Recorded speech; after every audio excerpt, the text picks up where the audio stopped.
C'est pas les magistrats qui décident de dire que la corruption, c'est 10 ans de prison. C'est vous, c'est le monde politique. Et quand ils essayent d'appliquer la loi à ce milieu-là, on leur dit « vous êtes des Torquemada ». L'argent sale est un orchestre, génère un trouble social extrêmement important, que ce soit au plus haut niveau à Bruxelles avec toutes les conséquences que ça a, que dans un quartier où vous avez à un moment donné l'émergence d'une petite bande qui va... 1,5 million d'euros en cash retrouvés au Parlement européen. Que se passe-t-il vraiment dans les coulisses de l'EU? Deux journalistes d'investigation stars, Fabrice Arfi de Mediapart et Frédéric Ploquin, journaliste indépendant, répondent sans filtre aux sénateurs et révèlent des vérités explosives sur ce scandale. Si vous voulez connaître les secrets derrière cette affaire, restez jusqu'à la fin. Du Parlement européen, où 1,5 million d'euros en cash s'est retrouvé finalement entre les mains d'un certain nombre de parlementaires dans une affaire qui est complètement enterrée. Est-ce que vous en avez des nouvelles ou pas, parce qu'a priori le dossier est complètement enterré. Et le deuxième sujet qui m'intéresse beaucoup, c'est en dehors des moyens dont vous nous dites qu'ils sont insuffisants, de la volonté politique dont vous nous dites qu'elle est insuffisante, quel outil supplémentaire faudrait-il mettre en place pour arriver finalement à motiver plus les outils politiques pour pouvoir avoir un travail plus important contre le blanchiment. Donc effectivement, finalement, on a retenu qu'un vague petit scandale.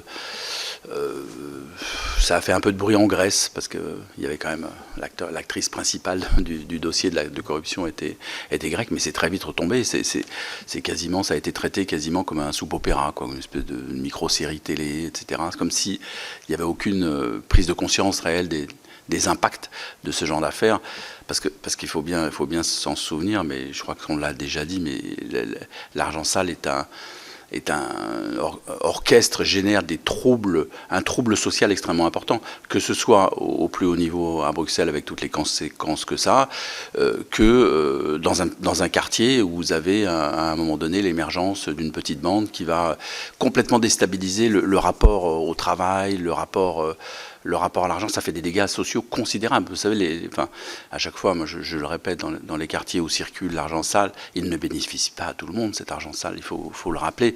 Il bénéficie en général à 5% des habitants, même pas de ces quartiers.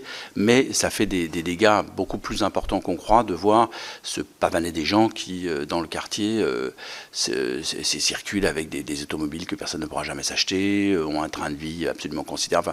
C'est rien, ce sont des petites choses dont je parle, mais il faut imaginer que ça a des traductions sur le plan de la démocratie, parce que ça impacte, ça déstabilise tout le rapport à la société, l'argent sale en réalité.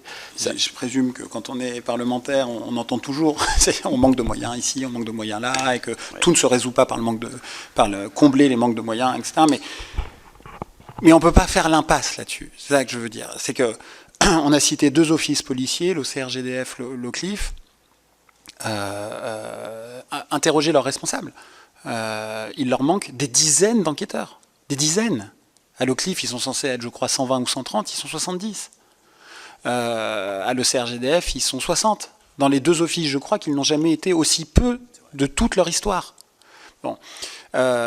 Et qu'on ne vienne pas nous dire que ça coûte cher. Parce qu'en fait, chacun a sa vision de la fonction publique, mais ils rapportent beaucoup d'argent, ces fonctionnaires. C'est un investissement, c'est pas un coût. Les enquêteurs, les enquêtrices spécialisés sur les questions financières, ils rapportent à la nation énormément d'un pognon de dingue, si j'ose l'expression. Mais ça n'est pas sans conséquence, ce que je dis sur le manque de moyens.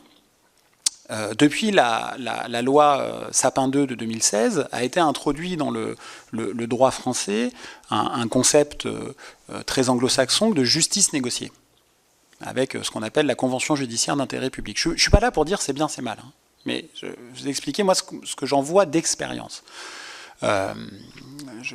C'est parfaitement légitime, évidemment, qu'on puisse créer ce vrai faux plaidé coupable des personnes morales, puisque ce n'est pas totalement un plaidé coupable, puisqu'il n'y a pas de reconnaissance de culpabilité pénale par la personne morale.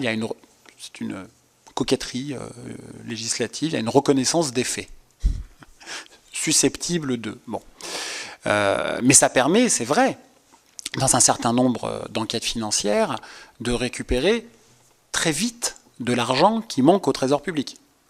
Bon, c'est ce qui s'est passé avec des grandes affaires au terme desquelles il y a eu des conventions judiciaires d'intérêt public, l'affaire Airbus, 3 milliards, la plus connue, mais on peut parler de la Société Générale, 500 millions.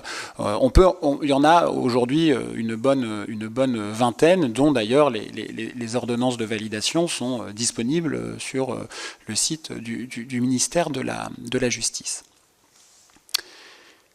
Il y a plusieurs spécialistes qui ont tendance à critiquer aussi le recours de plus en plus intensif aux conventions judiciaires d'intérêt public, qui serait une forme, en réalité, de dépénalisation de la justice financière, voire de démonstration de justice du pauvre dans ce type de dossier. Pourquoi je dis ça ? Parce que la convention judiciaire d'intérêt public, qui a tout à fait ses avantages, pose un certain nombre de questions. D'abord, la loi nous dit, c'est pas parce qu'une personne morale signe une convention judiciaire d'intérêt public que les enquêtes s'arrêtent sur les responsabilités individuelles. Je veux dire, une personne morale, c'est pas quelque chose d'immanent, c'est la personne morale qui décide de verser des pots de vin. Il y a bien des gens qui décident ça, il y a des responsables. Bon.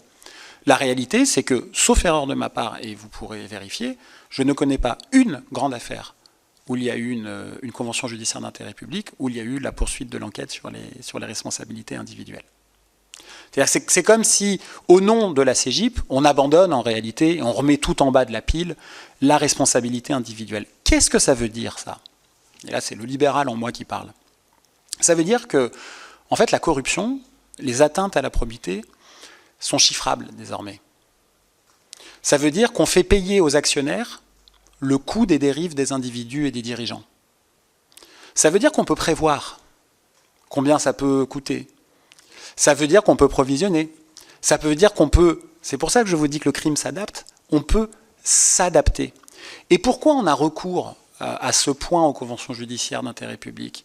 Parce que précisément, on a de moins en moins d'enquêtrices et d'enquêteurs dans les offices. Alors je dis pas du tout qu'il faut arrêter avec ça, mais je dis que c'est une bonne démonstration par rapport à votre question. Et enfin, ça me paraît absolument capital, c'est qu'il y a la question des moyens, il y a ce que j'appelle moi la question culturelle.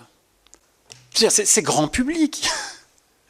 Et pourquoi une grande partie du débat public autour de ces affaires-là, c'est de laisser accroire que les magistrats et les enquêteurs seraient mus par autre chose que l'envie de faire respecter la loi. C'est pas les magistrats qui votent la loi, quand même. C'est pas les magistrats qui décident de dire que la corruption, c'est 10 ans de prison.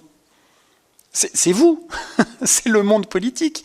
Et quand ils essayent d'appliquer la loi à ce milieu-là, on leur dit « vous êtes des Torquemada ». C'est la République des juges. Je vous parlais tout à l'heure du Rassemblement national qui a été scandalisé que le parquet puisse demander une exécution provisoire d'une peine complémentaire d'inéligibilité. Mais je vous parlais du décentrement tout à l'heure. Mais dans toutes les affaires, dans toutes les juridictions, il y a des exécutions provisoires avec des interdictions d'exercer pour tous les métiers. Pour tous les métiers. Un pompier qui fait n'importe quoi, on le retire, un policier, un architecte, un commissaire aux comptes, voilà. Mais quand ça touche le monde politique, alors là, ça devient un débat qui, à mon sens, est néfaste à la conversation publique. Donc la question de la gratification me paraît absolument capitale, puisque, en effet, aujourd'hui, aller dans ces offices-là, bon, ça ne fait pas envie. Dites ce que vous en pensez en commentaire. Si vous avez aimé la vidéo, n'hésitez pas à liker et à vous abonner à la chaîne pour soutenir notre travail.